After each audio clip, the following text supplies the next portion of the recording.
성경 말씀 신약 성경 에베소서 6장 1절에서 4절 말씀 보겠습니다. 316쪽입니다. 신약 성경 316쪽 에베소서 6장 1절에서 4절 말씀입니다.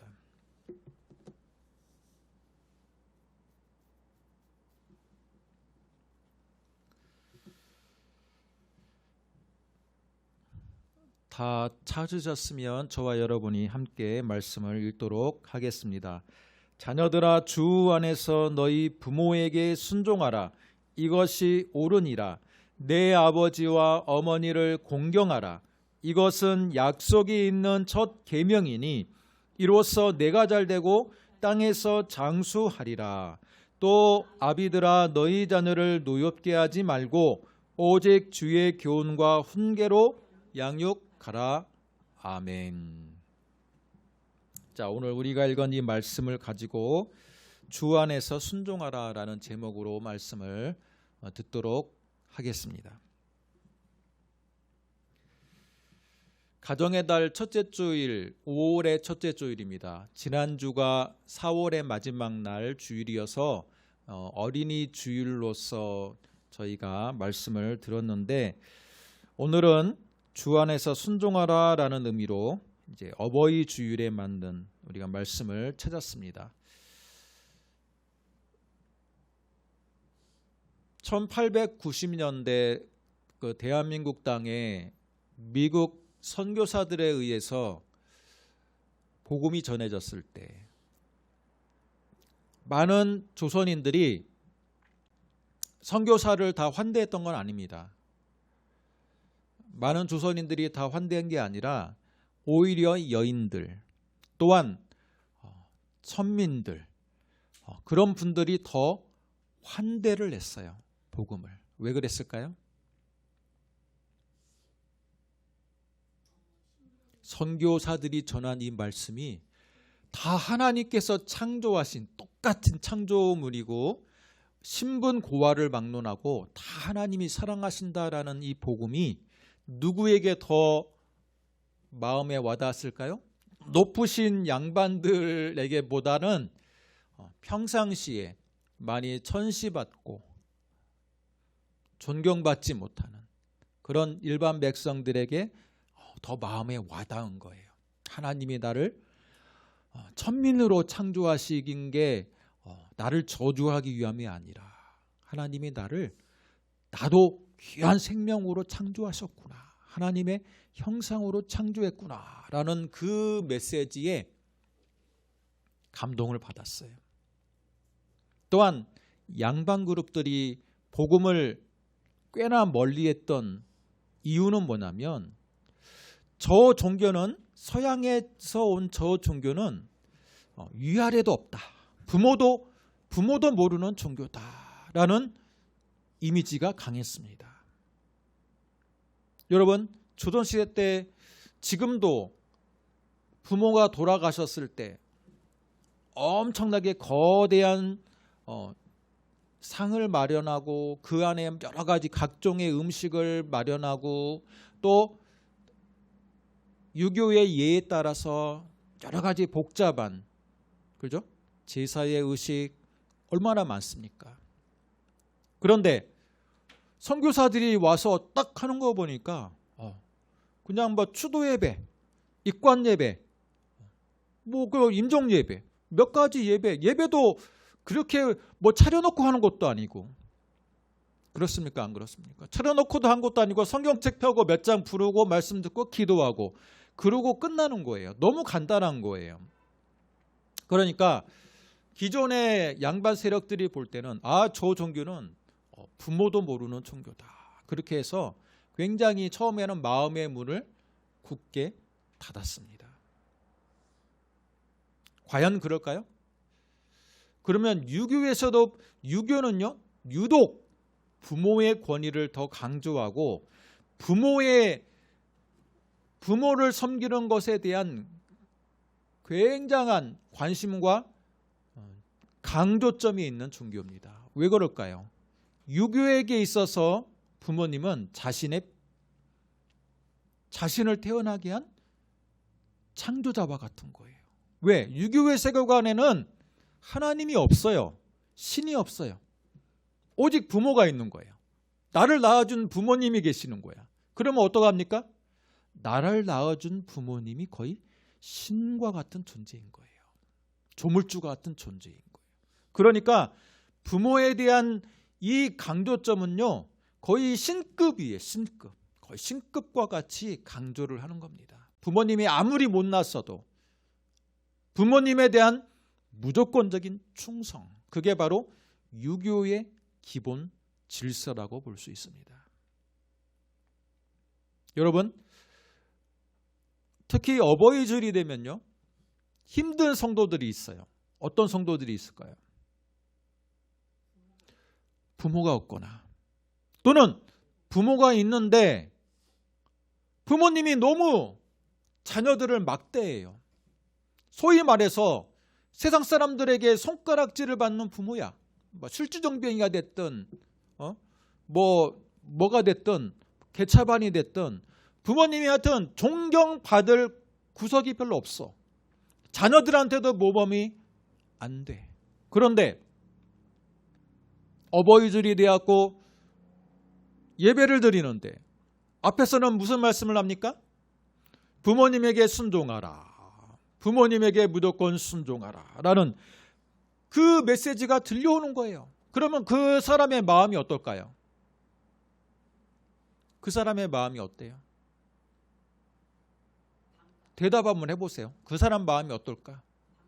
마음이, 이 말씀이 부딪혀서 그냥 튕겨져 나가는 거예요. 마음에 흡수가 안 돼요. 오히려 반감이 들어가는 거예요. 아니, 왜 저 말씀, 목사님의 우리 집안의 사정을 몰라서 지금 저런 말씀을 하시는구나 라고 생각하는 겁니다. 우리 집안의 사정을 너무 모른다. 때문에 유교가 갖는 부모에 대한 조물주와 같은 급의 그 권위라는 것이 알고 보면요, 너무 부모에 대한 무조건적인 충성을 전제로 하고 있고, 또한 그들의 세계관에서는 부모와 신과 같은 존재이기 때문에 부모가 아무리 못났어도 절대 충성을 해야 되는 존재로서의 효죠. 그런 관점에서의 효라고 볼 수 있습니다.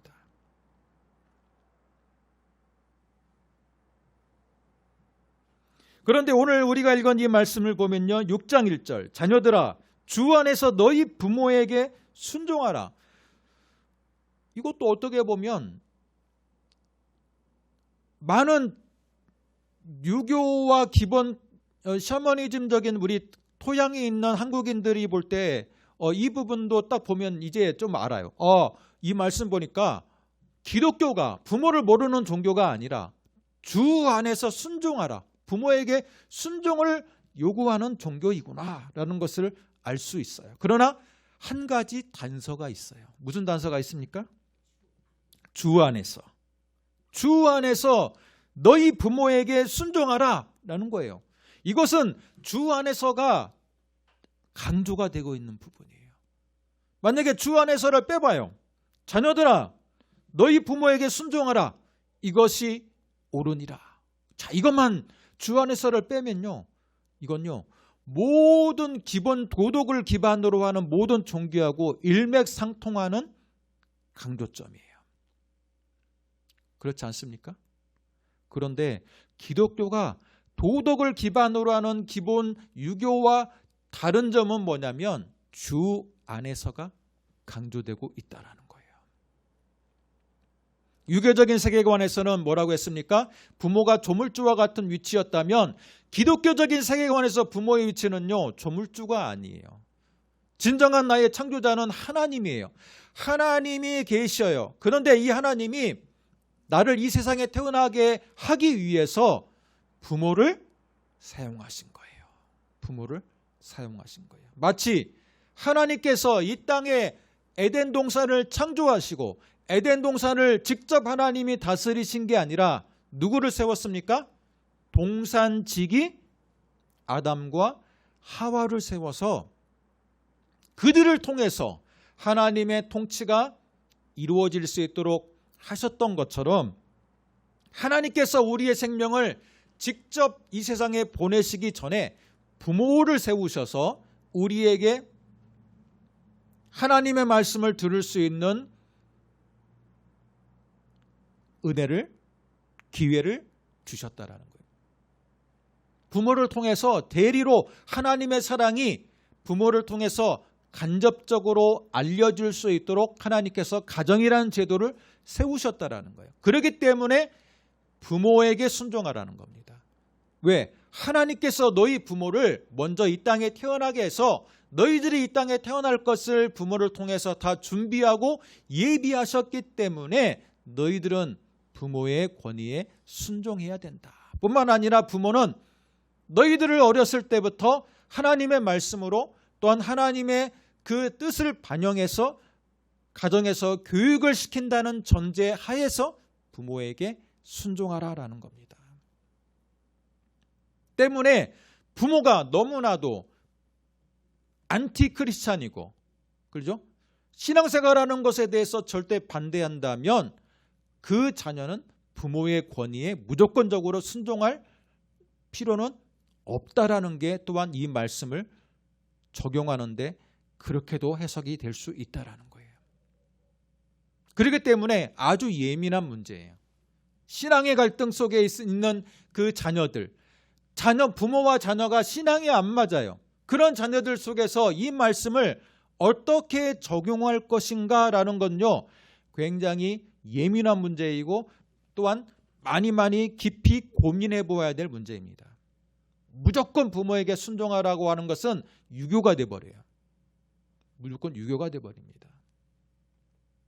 그러나 그렇다고 해서 무조건 부모님을 봐가면서 부모님이 흠이 많기 때문에 순종하지 않아도 된다라는 말은 아니에요.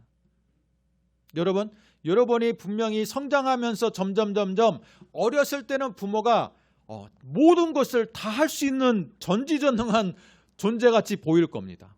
아버지는 키가 크고 엄마는 사랑이 많고 또 엄마가 다 세밀하게 다 알려주는 카운셀러와 같은 존재이기 때문에 굉장히 커 보입니다. 그러나 여러분이 점점 성장해가고 어른이 돼갈수록 부모의 약한 부분이 보여요. 부모의 단점이 보인다는 거예요. 그런데 단점이 보이기 때문에 부모에게 순종하지 않는 자녀들도 있어요. 그렇습니까? 안 그렇습니까? 있어요. 그런데 성경은 단점이 있기 때문에 부모에게 순종 안 해도 된다. 부모가 치명적인 단점이 있기 때문에 순종하지 않아도 된다라는 말은 어디에도 찾아볼 수가 없습니다.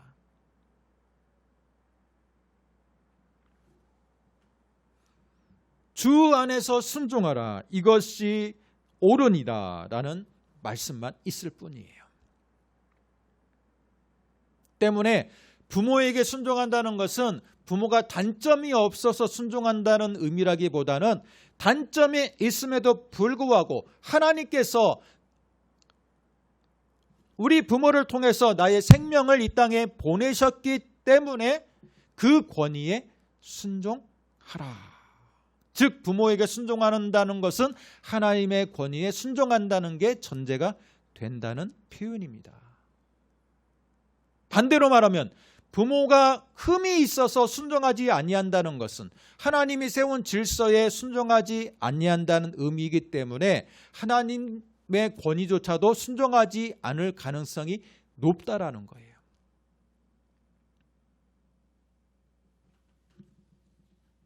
자, 오늘 말씀을 우리가 한번 이러한 전제를 가지고 말씀을 한번 우리가 자세히 살펴보도록 하겠습니다.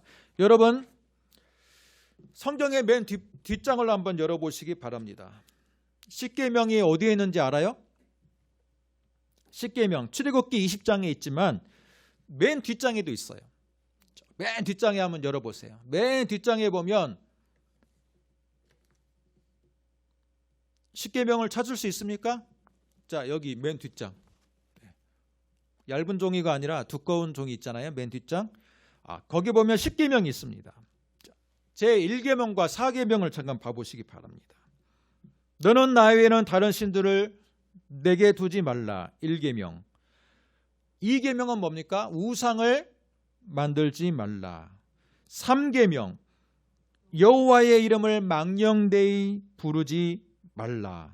4계명 안식일을 기억하여 거룩하게 지켜라. 여러분 1계명부터 4계명까지는 나와 하나님과의 관계예요. 나와 하나님과의 관계.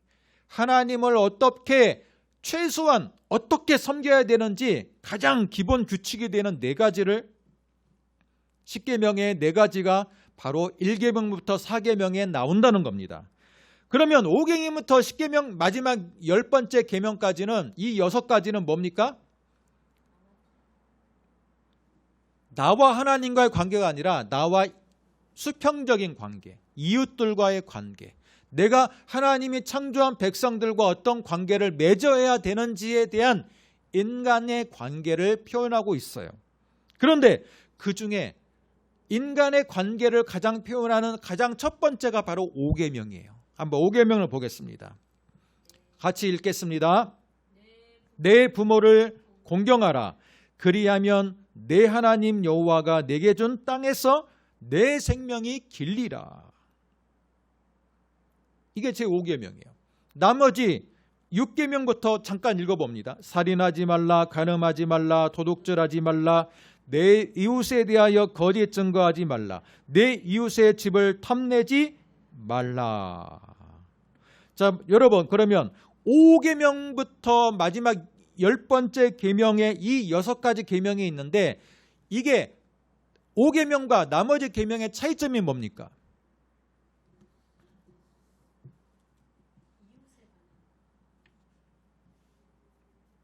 5계명과 나머지 제6계명부터 10번째 계명까지의 차이가 뭐예요? 6번째 계명부터 10번째 계명은요, 뭐 하지 말라예요. 그렇습니까? 안 그렇습니까? 금지의 명령이에요. 살인하지 말라, 간음하지 말라, 도둑질하지 말라, 내 이웃에 대하여 거짓 증거하지 말라, 내 이웃의 집을 탐내지 말라. 그러나 5번째 계명은 내 부모를 공경하라. 이건 하지 말라가 아니라 하라라는 명령이에요. 하라라는 명령. 뿐만 아니라 또 한 가지 차이점을 발견하면요, 6번째 계명부터 마지막 10번째 계명은요, 뭐 하지 말라라는 금지 명령이기도 하면서 그거에 대한 대가가 없어요. 대가가 일단 봐보세요. 그런데 5번째 계명은요, 내 부모를 공경하라라고 하면서 그 밑에 작은 글자로 뭐라고 써 있습니까? 그리하면 내 하나님 여호와가 내게 준 땅에서 내 생명이 길리라. 이건 대가예요. 내 부모를 공경하면 그것에 대한 대가를 하나님께서 주시겠다라는 거예요. 내 하나님 여호와가 내게 준 땅에서 내 생명이 길게 되는, 그러니까 평안하게 거주할 수 있는, 장수할 수 있는 복을 주겠다라는 겁니다. 하나님께서 특별히 인간과의 관계의 이 6가지 계명 중에서 어떤 계명을 더 강조하고 있어요? 5번째, 부모를 공경하라라는 부분에 강조점이 있다라는 거예요. 뿐만 아니라 그거에 합당한 하나님의 선물이 있다라는 거예요. 나머지 계명은 선물이 없어요. 그냥 무조건 하지 말라, 하지 말라, 하지 말라라는 거예요. 하나님께서 이처럼 부모를 공경하라는 부분에 강조점을 주고 있다는 건 뭐냐면, 여기서 말하는 부모라는 것은요, 단지 여러분 혈육의 부모만을 이야기하는 건 아니에요. 구약 출애굽기 20장에서 지금 부모를 공경하라, 네가 그러면 들어갈 그 땅에서 내가 장수하고 복을 받을 것이다 라는 말은, 그 들어갈 땅은 어디입니까? 원문에 근거하면 그 땅은 출애굽하는 가나안 땅이에요. 가나안 땅. 그러나 2차적으로 보면요, 거기서 말한 너의 부모들은, 이스라엘은 이 당시에 이스라엘은 무슨 공동체입니까? 혈연 공동체예요. 물론 신앙 공동체의 특징도 있지만 기본적으로 야곱의 12 그 아들을 기반으로 하는 지파 공동체입니다. 혈연 공동체. 그러면 각 지파들은 다 혈연으로 엮여져 있어요. 그러면 부모에게 순종하라는 건 뭡니까? 내 친부모도 되지만 나와 혈연을 맺고 있는 그 지파 내의 어른들에게도 공경하라라는 의미가 이미 담겨 있다라는 거예요. 질서예요. 질서. 권위에 대한 질서를 순종하라라는 말로 이렇게 이야기하고 있습니다. 현대처럼 인간의 인권이 강조가 되고 권위는 옛날의 방식이다, 구시대적인 사고방식이다라고 일컬어지는 지금 우리는 그런 시대를 살고 있습니다. 인권을 강조하는 시대. 그 어떤 권위도 인간의 기본적인 권리를 침범해서는 안 된다. 물론 맞아요. 그러나 하나님은 여전히 우리에게 권위의 중요성을 이야기하고 있어요. 인권을 먼저 이야기하기 전에 하나님이 세운 질서가 있고 그 질서가 바로 권위로서 전수가 되어야 됨을 이야기하고 있는 겁니다. 어떤 질서입니까? 하나님이 계시고 나를 보내시는 부모님을 하나님이 가정이란 제도를 세우셔서 아담과 하와 때부터 아담이 혼자 거처하는 것을 하나님이 좋게 여기지 아니하니라라고 하면서 어때요?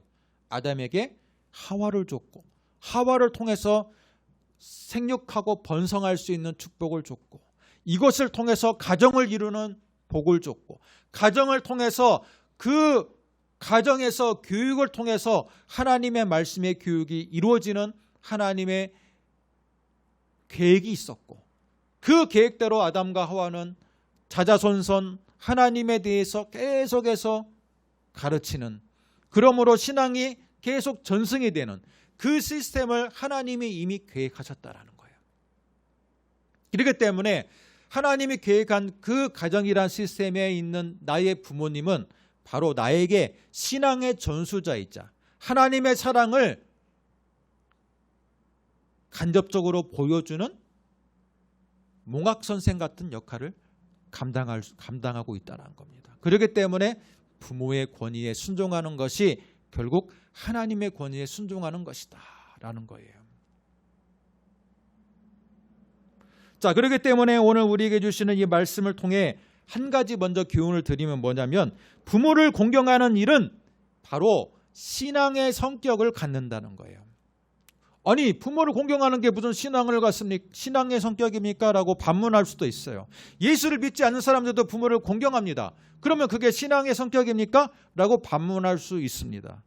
하지만 오늘 우리에게 주시는 이 말씀, 주 안에서라는 거예요. 주 안에서. 주 안에서라는 이 말씀 속에 이미 신앙의 성격이 담겨져 있다라는 겁니다.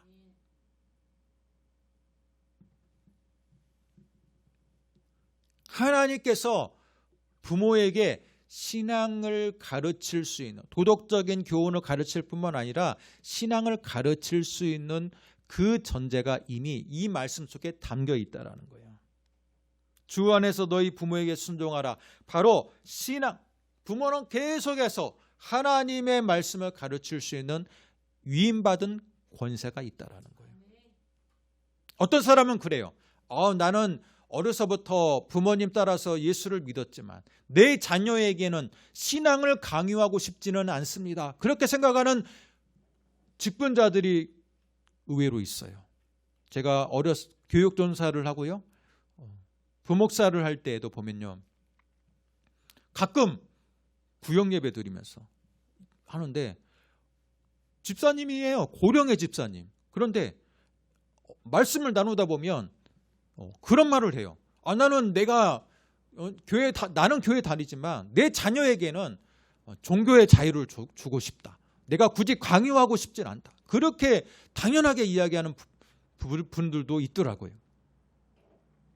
그런데 그것은요, 오늘 성경 말씀으로 비춰볼 때 이 부분을 잘 모르는 거예요. 자녀들아, 주 안에서 너희 부모에게 순종하라. 부모를 공경하는 일 자체가 신앙의 성격을 갖는다. 부모는 신앙을 가르쳐야 될 의무가 있다라는 거예요. 그런데 난 자녀에게 자유를 주겠다. 그 자유가 과연 하나님이 기뻐하실 만한 자유인지 우리가 한번 생각해 볼 필요가 있다라는 겁니다. 뿐만 아니라 자녀들아 주 안에서 너희 부모에게 순종하라는 것은 제가 조금 전에 이야기했던 것처럼 부모의 약점까지도 그것을 다 알지만 그럼에도 불구하고 순종하라는 의미입니다. 왜? 하나님이 세운 질서니까. 가정이란 제도가 하나님이 세운 질서니까 부모가 지금 내 관점으로 보면 부모의 말이 별로 못마땅한 부분이 있어. 그것 때문에 계속해서 대들고 부딪힌다는 것은 그것은 오히려 하나님이 세운 질서에는 하나님이 기뻐하시는 방식의 모습은 아니라는 거예요.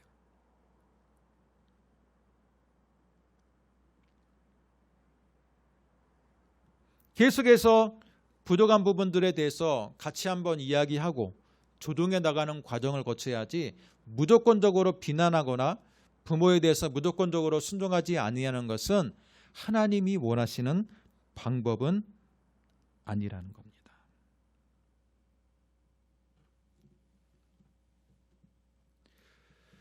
주 안에서 순종하라는 말은 조금 전에 이야기했던 어떤 한 예를 들었던 한 성도처럼 우리 부모님은 세상적으로 배울 게 하나도 없어요. 매일 술 마시고 매일 우리를 때리고, 여러분 그런 상황에 있는 자녀이라면 주 안에서 순종하라는 말을 기억할 필요가 있습니다. 유교적인 무조건 순종은 아니에요. 그러면 부모를 성인이 되면 빨리 떠나세요. 그 부모와 함께 굳이 같이 매번 부딪히면서 살아갈 필요는 없어요. 부모에 대해서 최소한의 부모의 역할을 하지 못하는, 너무나도 하지 못하는, 오히려 사회적으로 저 집안은 오히려 계속 손가락질을 받는 집안이라면 기도하세요. 그런 부모님에게까지 순종하라고 하나님은 요구하지 않을 거라고 저는 생각합니다. 먼저 하나님의 뜻을 받드는 게 우선이라는 거예요. 하나님의 저분을 통해서 나를 이 땅에 생명을 주셨지만 저분이 하나님이 위임받은 권리의 역할을 못했을 때 그때는 누구를 쳐다봐요?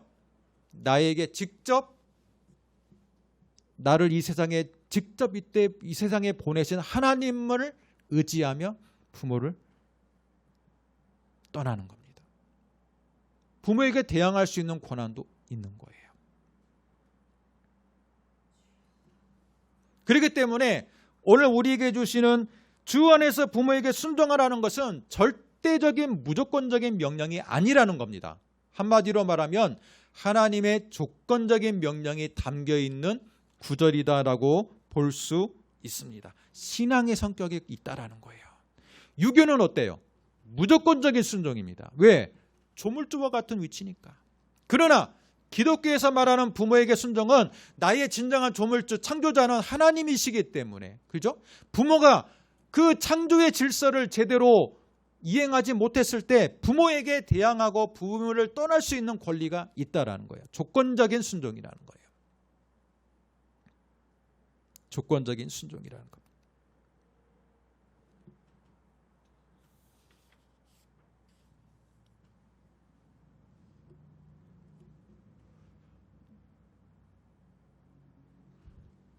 지금 이 시간 여러분의 부모님을 한번 생각해 보시고, 조금 전에 우리 기도하신 우리 사모님, 부모님에 대해서 기도하셨고 소천하신 부모님, 또한 지금 살아계신 부모님이 있다면 한번 생각해 보시기 바랍니다. 나는 주 안에서 나의 부모님에게 어떻게 순종할까? 나의 부모님은 하나님의 창조의 질서대로 지금 나를 잘 키웠는지 한번 생각해 볼 필요가 있어요. 부모가 갖는 자녀에 대한 권위는요, 유교는 절대적인 권위지만 부모가 자녀에게 갖는 이 기독교적인 권위는 위임받은 권리예요. 하나님으로부터 위임받았어요. 자녀가 미성년자일 때까지 하나님의 사랑으로 키워야 될 책임이 있어요. 그러나 자녀가 장성하고 나서는요, 하나의 독립된 인격이에요. 장성하고 나서도 계속해서 부모가 자녀의 인생에 간섭을 하고 모든 것을 터치하려고 하는 것도 어떻게 보면 월권행위라고 볼 수 있어요. 유교에서는 그게 없어요. 늙어 죽을 때까지 자녀를 마치 자신이 참 조물주기 때문에 계속해서 자녀에게 교훈을 줘요. 여러분, 조선시대 때 당파 싸움이 어떻게 해서 벌어진 줄 아십니까? 노론과 소론이 어떻게 해서 나뉘게 된 줄 아십니까? 왕의 계모. 왕의 계모예요. 친어머니도 아니야. 자기보다 나이가 더 어리든 그래도 계모야.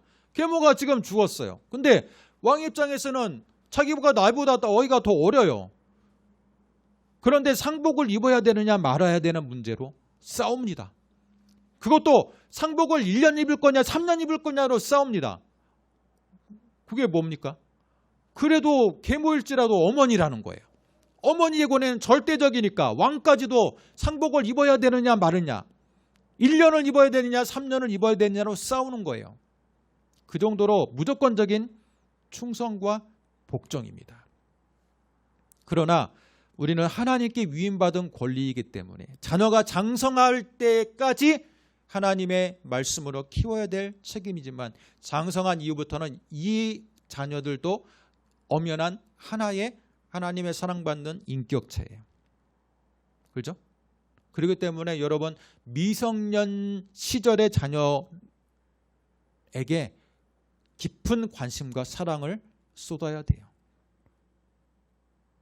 아직 배울 게 많아. 그렇기 때문에 내가 하나님을 대리해서 계속해서 권면하고 신앙적인 양육을 해야 될 책임이 있어요. 그러나 장성한 이후에는 그가 이제 자신의 독립된 인격으로 하나님과의 이제는 1대1의 관계를 맺어야 돼요.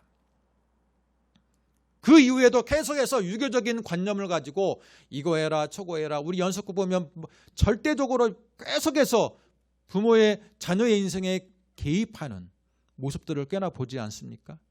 그건 어떻게 보면 하나님이 기뻐하지 않는 모습이에요. 두 번째로 부모의 공경에는 약속, 대가가 있다라는 겁니다. 우리가 조금 전에 읽었던 것처럼 땅에서 잘되고 장수하는 복입니다. 다른 십계명 다른 구절에는 없어요. 뭐 하지 말라라는 구절이에요. 그러나 유독 5번째 이 계명에서만큼은 내가 잘되고 장수하리라 라는 복이 있습니다. 하나님이 세운 질서를 통해서 그 질서가 계속 유지될 때 바로 하나님이 축복한다는 겁니다. 그런데 지금은 어떻습니까? 하나님이 세운 질서가 점점 무너져가고 있어요. 특히 대한민국 사회의 출산율이 0.7%, 0.7명 이하로 떨어지고 있어요. 불과 몇 년 전만 해도 0.8 몇이던데 지금은 0.79 정도로 떨어지고 있다 그래요. 뭡니까? 가정이 무너지고 있다라는 거예요. 쉽게 동거는 하고 쉽게 이성과의 만남은 갖지만 가정을 이루려고 하지 않아요. 왜? 가정 이루면 자녀 낳고 그러면 내 인생이 굉장히 자녀에 매인다라고 생각하는 거예요. 매여. 또 통계를 보니까 자녀 한 명을 낳으면 그 자녀에 들어가는 사회적인 여러 가지 지출 비용이나 그 시간적인 비용이 다른 사회보다 우리나라가 훨씬 더 많대요. 그렇기 때문에 누구도 그렇게 힘들게 짐을 지면서까지 자녀를 낳으려고 하지 않아요. 여러분, 근데 이건 대한민국 사회만의 문제가 아니라 이미 선진국에서는 익히 오래된 문제입니다. 유럽 같은 데 가보면 어때요? 결혼해서 사는 가정보다 동거하는 사이에서 낳은 자녀들이 더 많아요. 가정이 무너졌습니다. 하나님이 세운 이 질서의 가정이 무너졌어요. 그러면 어떻게 될까요? 나중에는 신앙도 무너지게 돼 있어요. 여러분, 가정을 이루지 않고 동거하는 사이에서 낳은 자녀들이 무슨 권위를 배우고 그 안에서 하나님의 위임받은 그 권위를 배우겠습니까? 점점 하나님이 세운 질서와 권위가 무너지고 있는 이때 우리에게 중요한 것은 교회 내 성도의 가정을 먼저 챙기는 것이 중요하다. 나의 가정을 먼저 생각하는 것이 중요하다라는 겁니다. 내 가정도 제대로 챙기지 못하면서 주변에 있는 다른 사람들에게 주일학교 교사가 될 수 있습니까? 성가대가 될 수 있습니까? 직분자가 될 수 있습니까? 우선은 나의 자녀들이에요. 여러분, 지금 우리가 창세기 강해를 계속하고 있는데 지난주에 제가 어떤 말씀을 드렸어요? 야곱도 하나님이 모실 때는 하나님을 이긴 자라는 이스라엘의 칭호를 얻었을 만큼의 신앙적으로는 인정을 받았지만 그의 가정을 보면 어때요? 쉽지 않아요. 부인이 4명이나 되고 4명의 자녀들이 서로 다른 아들을 출산을 하다 보니까 아들끼리 알력이 있어요. 시므온과 레위는 자기 혈기를 다스리지 못해요. 첫째 아들 르우벤은 아버지의 계모를 성적으로 범하는 실수를 저지릅니다. 아버지의 권위를 인정하지 않아요. 자세히 보면요, 여러분 창세기에 나오는 이 기사들이 너무 현실적이에요. 이상적인 모습을 보여주지 않습니다. 어머니가 넷이니까 그 사이에 나오는 이 자녀들이 서로 경쟁하고요, 서로 화목하지 않아요. 첫째 아들이 아버지의 권위를 무시합니다. 둘째 아들, 셋째 아들도 아버지의 권위를 깡그리 무시합니다.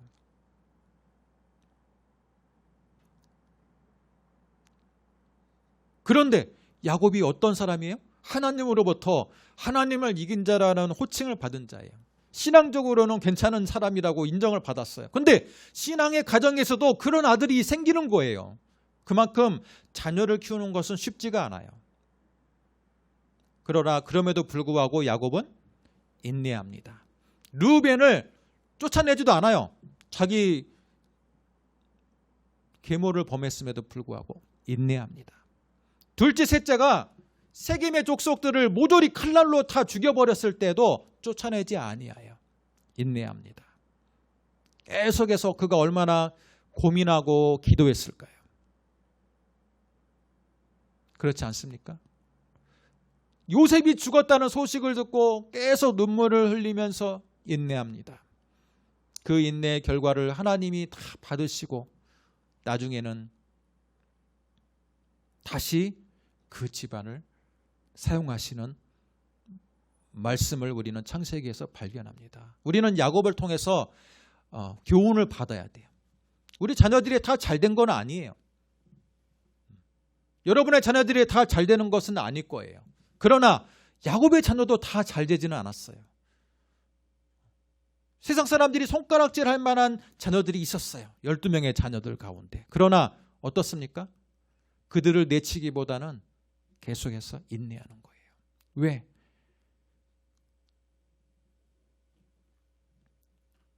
인내를 통해서 그들이 조금 더 성숙해지기를 기다리는 거고, 그를 통해서 부모를 그들이 그나마 공경을 통해서 하나님의 축복이 새로운 가나안 땅에서 이어질 거라고 그는 믿었다라는 거예요.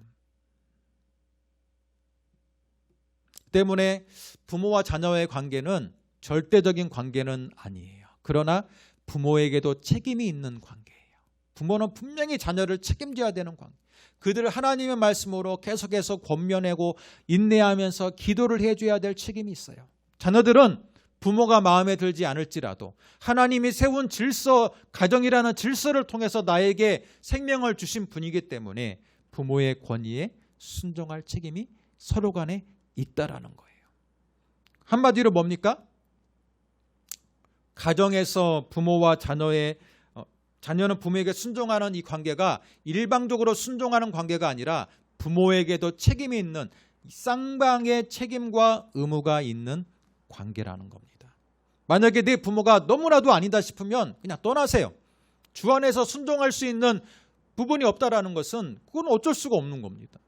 여러분이 하나님이 왜 나에게 이런 시련을 주셨는지 그건 저도 잘 모르겠어요. 그러나 이 시련을 극복하고 여러분이 그럼에도 불구하고 훌륭한 신앙인으로 성장하기를 원하는 것은 분명한 하나님의 뜻일 줄로 믿습니다.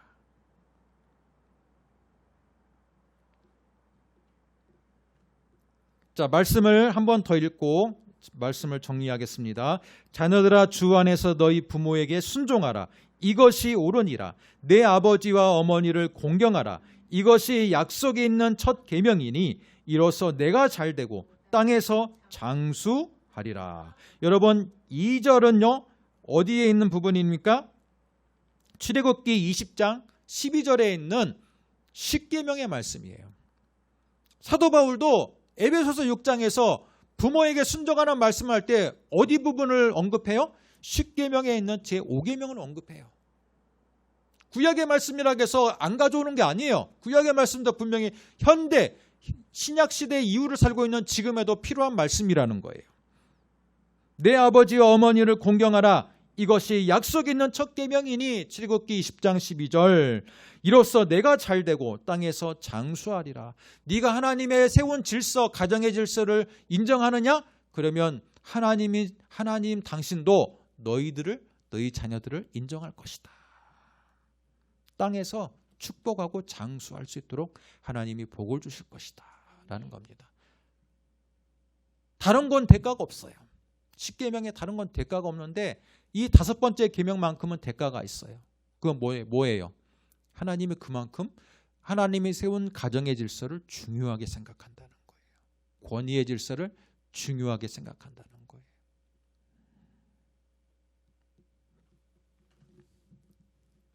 이 말씀을 기억하시고 너무 분위기가 무거워졌는데 이 말씀을 기억하시고 가정이라는 것에 대해서, 가정이라는 질서에 대해서, 주 안에서 순종하는 것에 대해서 한번 생각해 보시는 한 주간 되시기를 주님의 이름으로 축복합니다.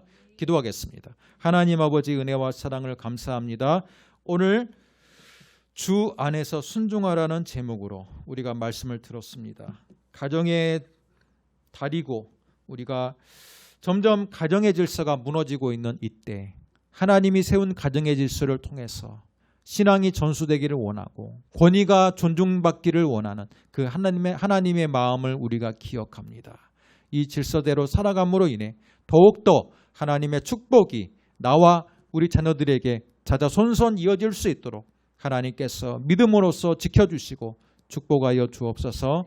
예수님의 이름으로 기도드립니다. 아멘. 치유기도